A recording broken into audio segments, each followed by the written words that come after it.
Welcome to the Bringing the Human Back to Human Resources podcast, the podcast all about the delicate balance between people and business, and quite literally, reconnecting the two. My name is Tracy Rubin, and I've spent nearly my entire professional career in HR. Join me as I share stories, opinions, and words of advice with you each week. Hi, everyone. Welcome back to the podcast. Thank you for being here for another week. If you are listening to this on Spotify, you can watch it as well. So I am excited for this week's episode. I mean, we are really going to dig into the background for why I waited to talk about this for sure.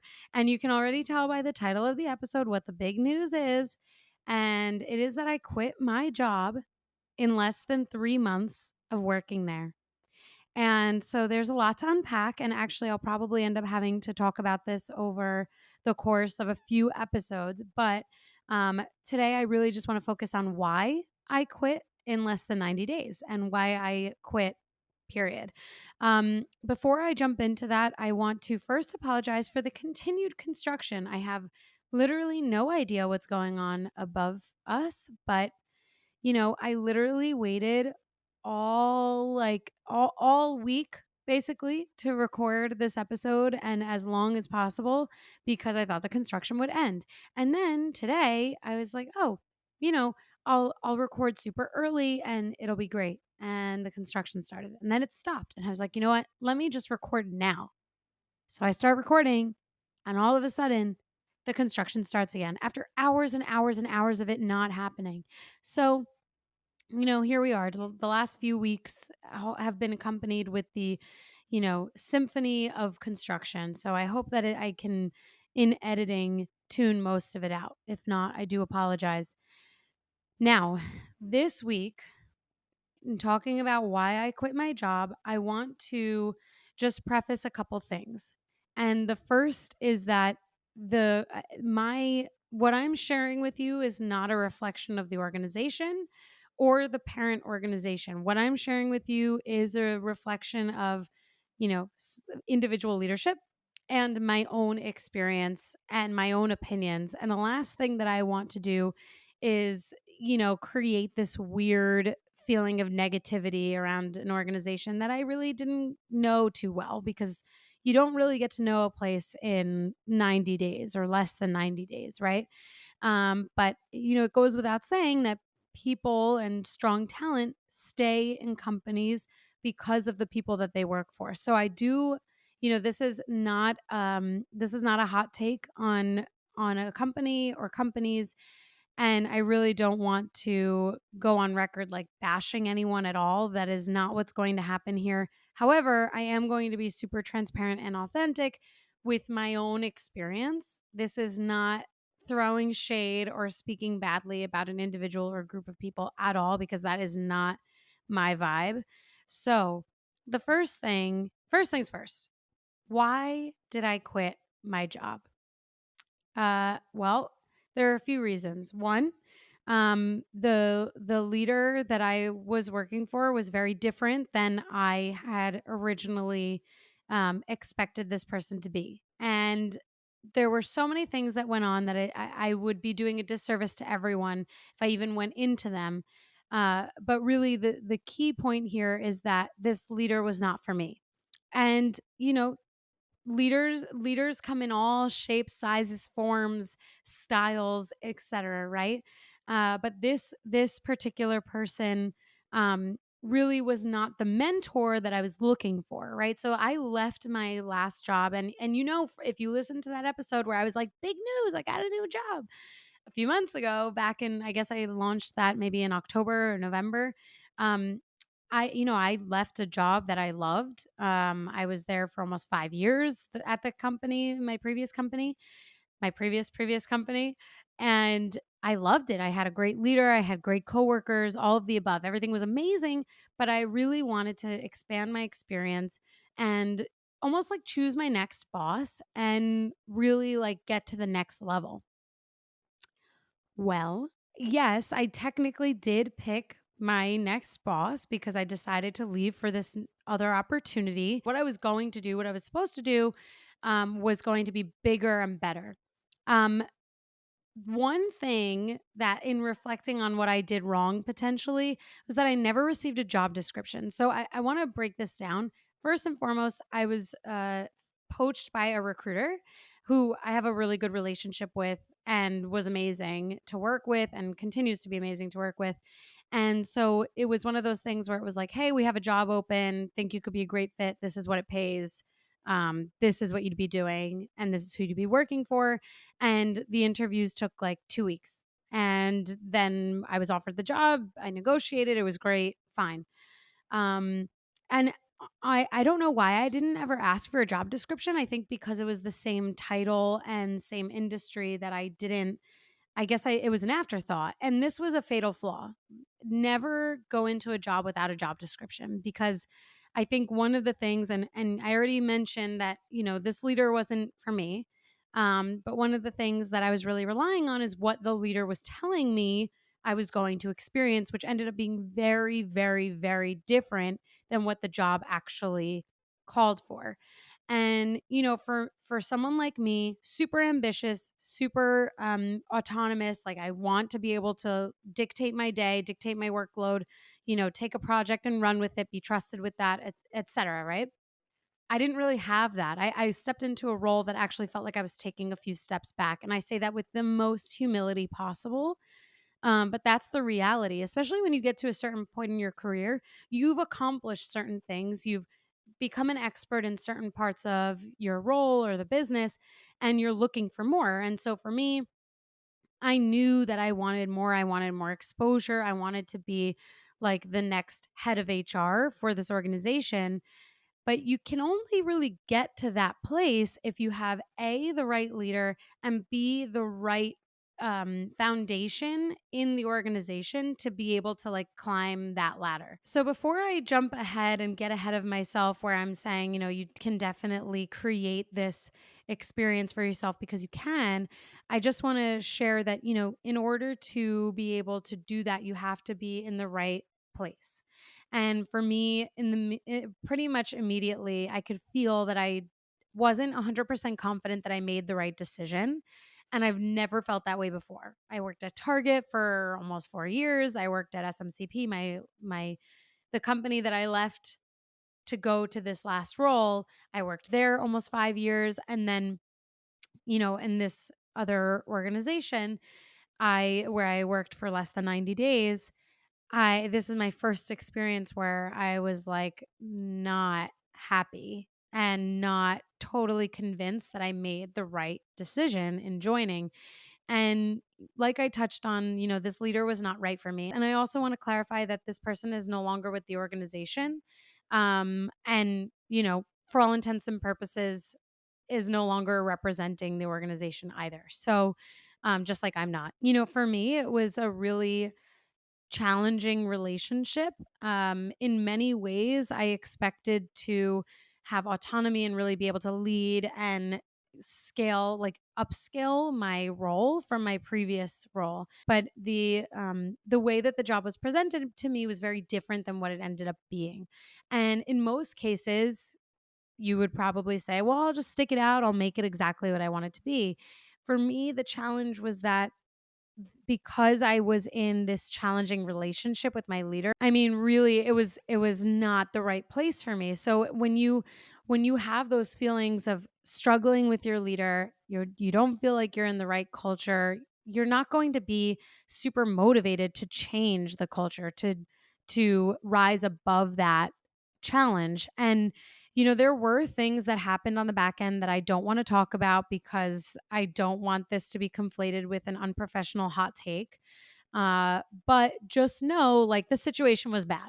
Okay, the situation was bad, and I don't think anyone should ever have to go through the situation that I went through. And let's just leave it there. This episode is brought to you by Namely. With workforces continuing to evolve, it's more important than ever to keep in pace with the nature of business, but it can be even harder to stay ahead and keep employees connected and engaged.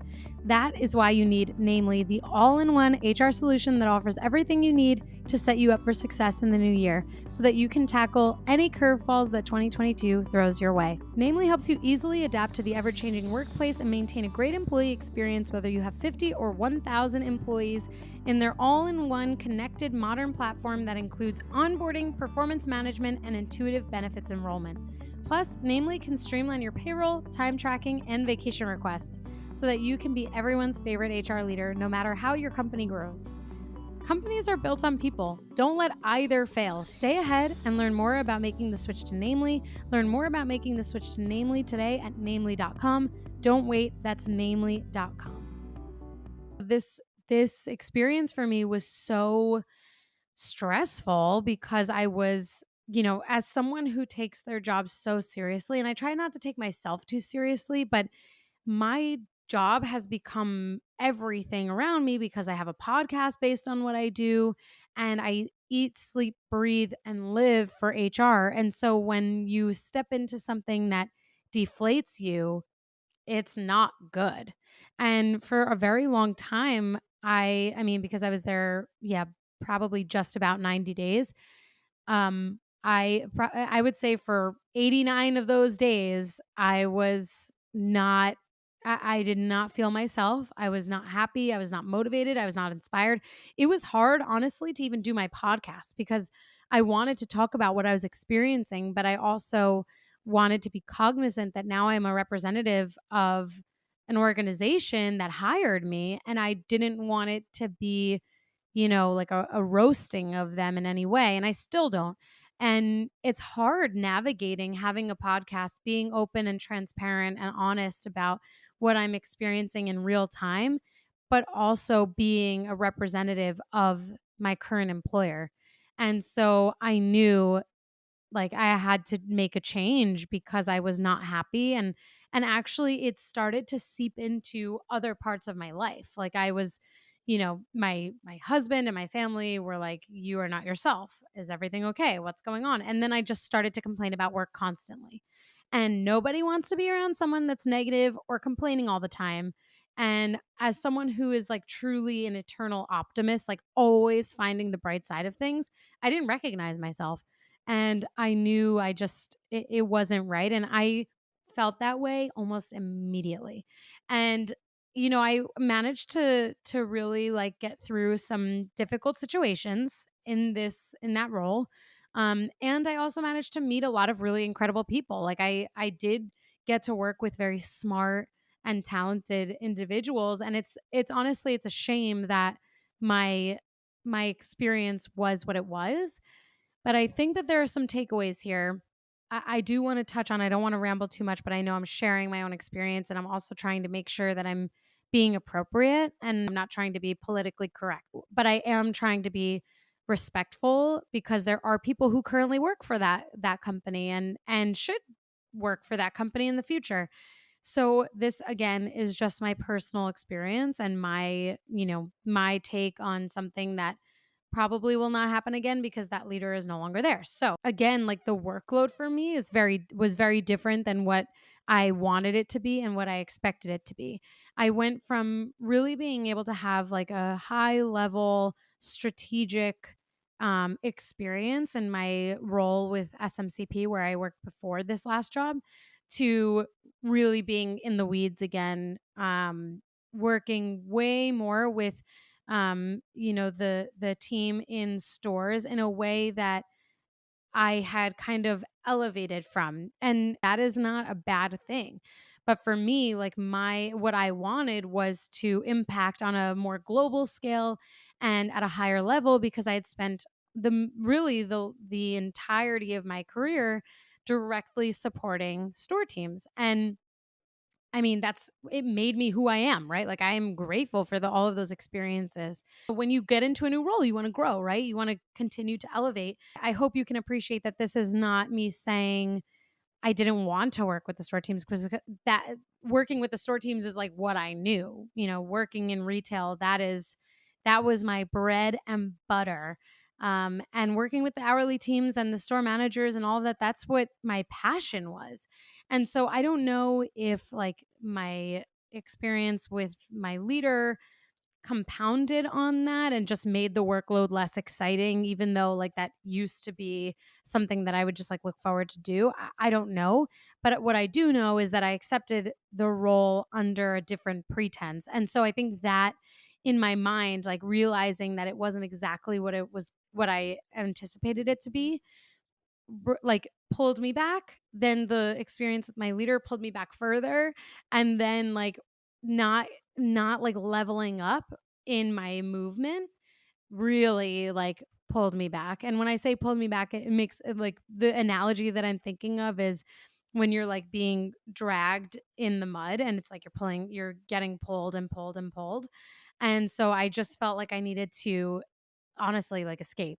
And I feel bad because when I think about the leader that I was in those 3 months, like I was not my best self.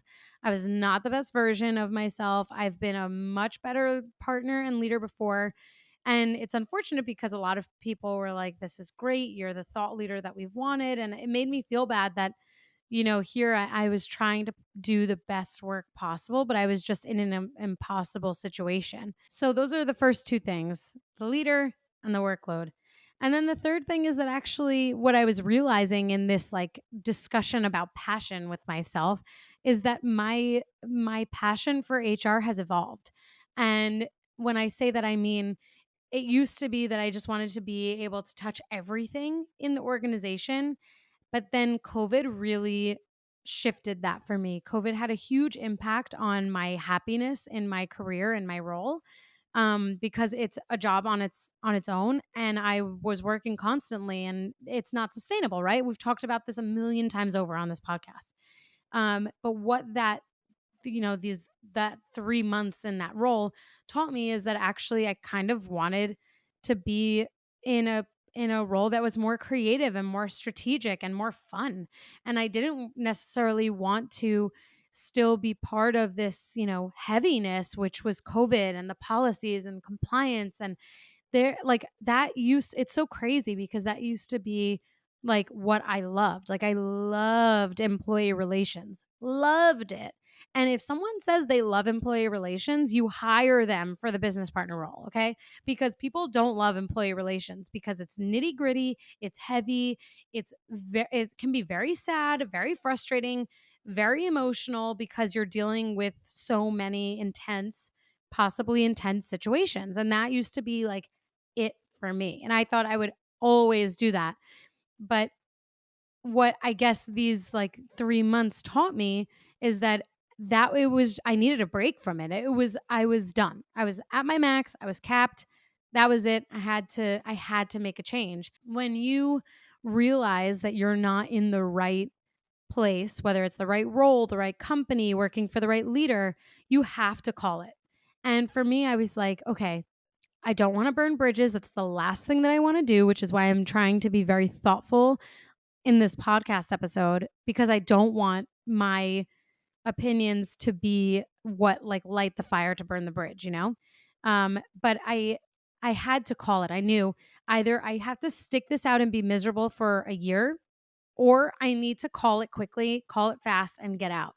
And so I don't know if this was too pragmatic or what, but I knew that I didn't want to leave unless I had another job lined up. And I don't know that I regret that decision, but I think that I tortured myself. It might not have been the most logical decision if I had left without a job, but I definitely would have been happier in the short term.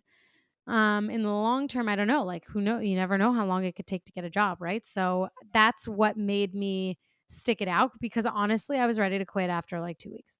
But I was like, this is embarrassing. I don't want to be the girl that has a podcast that can't stick it out. I want my credibility to remain. And so I was confronted with all of these emotions and thoughts and stigmas and expectations. And so I was like, you know what? I'm just going to actively look for my next job. And I want to call it. I don't want to stick it out. I'm ready because if I think that if one of those things didn't exist, meaning I had a really strong leader or I had really good work, I think if one of those things existed, I probably would have made it work.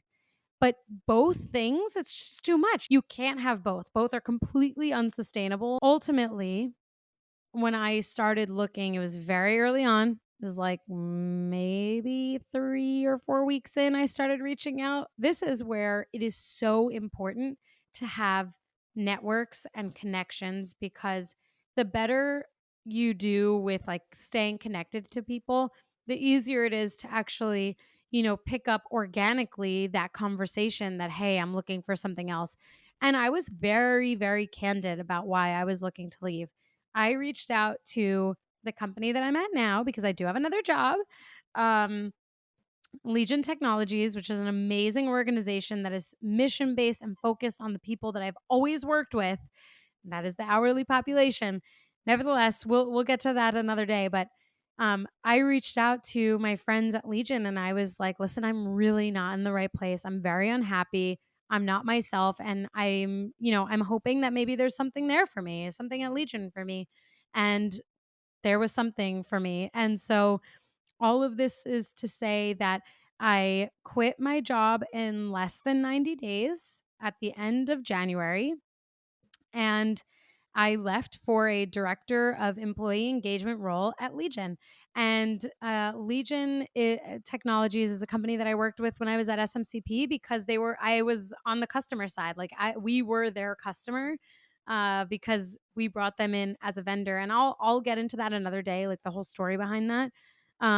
But thanks to our working relationship and the people that I knew there, that I had created a really strong rapport with, who knew how I worked and what my passions were, and that I want the hourly population to be looked after and I want their jobs to be made better, and that there are so many ways in which we can do that. Leaving a company in 3 months, I needed to make the right decision. I couldn't just leave, because you could easily go from a bad situation to a worse situation. And so I was like, okay, well, I know I'm leaving. Like, let me just make sure that I'm leaving for the right place. And so when Legion was able to, find room for me on the team, I was like, this is truly the best case scenario. It's an amazing company with an amazing team. I've used the product before on the customer side. I believe in it. It's a mission based organization.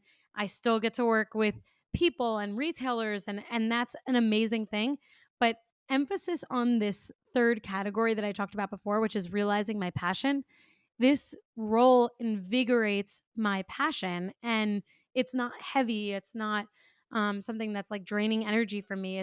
It's a role that is going to allow me to create and cultivate a culture that every single person is proud of and proud to invest in, and it will allow me to work with people to understand how, the product that Legion created and provides to customers is something that engages and inspires the employees of the company that's using Legion. So it's just an exciting opportunity all around, and I feel for the first time in months so motivated every single day and so inspired every single day, because I'm in the right place, working with the right people for a good leader, doing work that feels meaningful to me and has an impact. It has an impact in a different way because it's a new challenge for me, and it's work that I want to be doing. So, when you're in a role doing work that you want to be in and doing the work that you want to be doing, the sky is the limit. You are going to be inspired and motivated every single day. It was embarrassing to quit after less than 3 months. And I get it. Maybe that's like an ego thing, but I am proud of the work that I've done. I'm proud of my success. And the last thing that I wanted was to have to explain to all of you, to future employers, to anyone who goes on my LinkedIn, why I worked somewhere for 3 months. But my happiness is way more important than my ego. And so I knew that I just needed to make the change. And it was the best decision that I made. And it was truly a personal decision. This is hopefully just something that speaks to you as a listener and allows you to reflect on your own circumstances, because I think I've said it before on the podcast. If you are miserable in the job that you're in, you're going to make everyone around you miserable. And guess what? It's true because I was miserable in the job that I was in, and I was making everybody miserable because I was unhappy, I was unmotivated and uninspired. And so that translates. That hits every single person whether you think so or not. The work you're doing is not your best. I don't know that I've ever put out bad work, but it definitely was not my best when I was there. Two, the experience that you give others is not going to be very positive. And you're just like, people who don't enjoy going to work, or like, everyone has a bad day, but like consistently, you don't want to be around them. And I don't want to be the person that people don't want to be around ever. So I hope that if you are listening to this and you are like, ooh, that's me, this is your sign. Quit your job either now because you're like ready to quit, or when you have a job lined up. I don't know that I'd ever advocate quitting without a job lined up, but that's just because I am very like type A and I like things to be done sequentially and pragmatically. And that's that. I do want to close out this episode with a recap on how I felt leaving, other than like the ego side of things. And I'll tell you, like, I felt really disappointed in myself and the company. I felt disappointed in myself because I was like, am I weak? Is this a sign that I'm not able to deal with things that are challenging? Is this a sign that I'm not cut out for like the big leagues? And when I said that to myself, I was like, don't be ridiculous, Tracy. That has nothing to do with why you're quitting or why you're leaving for a different role. Like, it just wasn't the right fit for me. It wasn't the right culture. It wasn't the right place. It wasn't the right leader. And there's nothing to be disappointed in.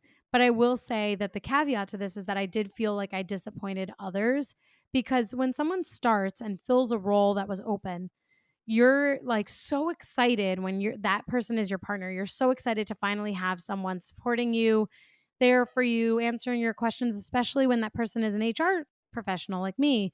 My partners were excited to finally have another partner. And I definitely felt like I was letting them down. But at the end of the day, I needed to do what was best for me. And I couldn't think about others in that moment. So that's how I felt leaving on that side of the fence. But the other side of the fence is that I definitely was disappointed in not necessarily the organization, I guess, but my leader. Like, why allow this to happen? Why not just be super candid that the role is X, not Y? So I guess I was disappointed also in the organization a little bit, because it was just not what it was portrayed to be.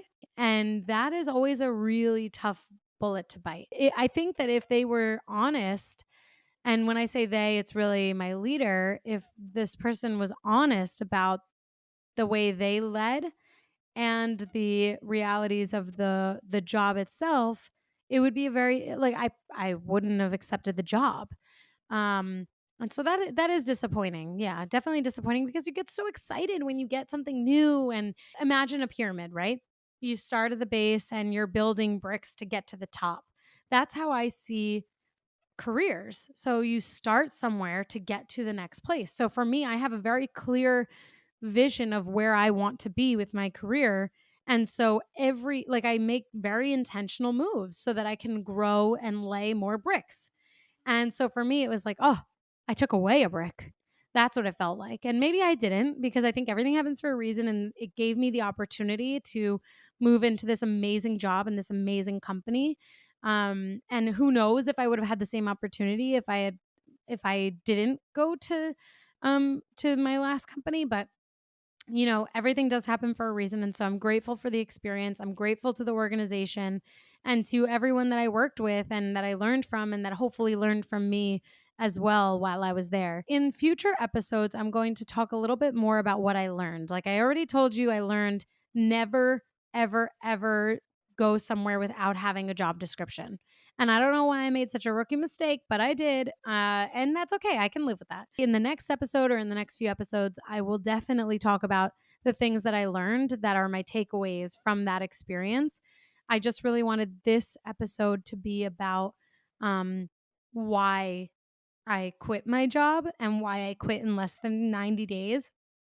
And how I felt from that. I already can feel, being now at Legion and my new role, I feel so much more like myself than I felt in a very long time. I'm super grateful that I've been on this journey because I think it probably is a journey that many of you will have been on in the past or will be on in the future or maybe are on now.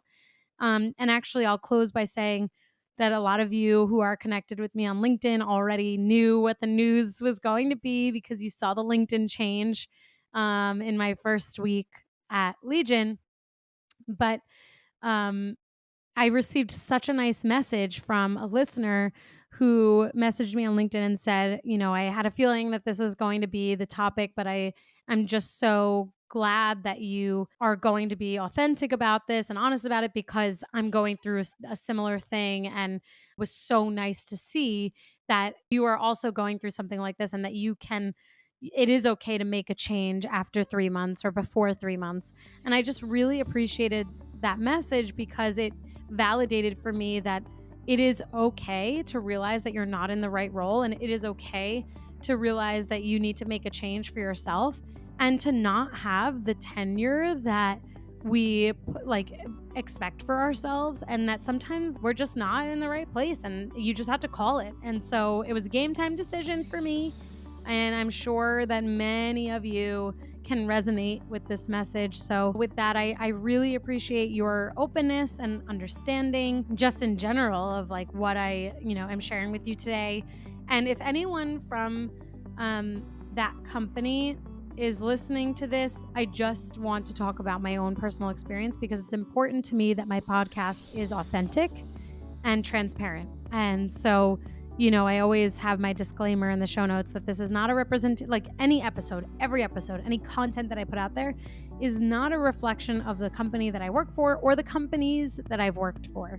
And this is just my own personal opinion and hot take. And that's it. And everyone will have different experiences in every organization. That is what makes us humans, people, so unique, is that we can all be in the same place at once and have totally different experiences. And so I hope you can appreciate that. Don't hesitate to reach out if you have any questions or, if you want to share your stories or experiences with me. I would love to keep the conversation going. But for now, I just want to say thank you for listening. And I hope that you rate, review, and subscribe wherever you've decided to listen to this episode, and that you tune in next week for some more information about this whole experience. Thank you so much. See you next week.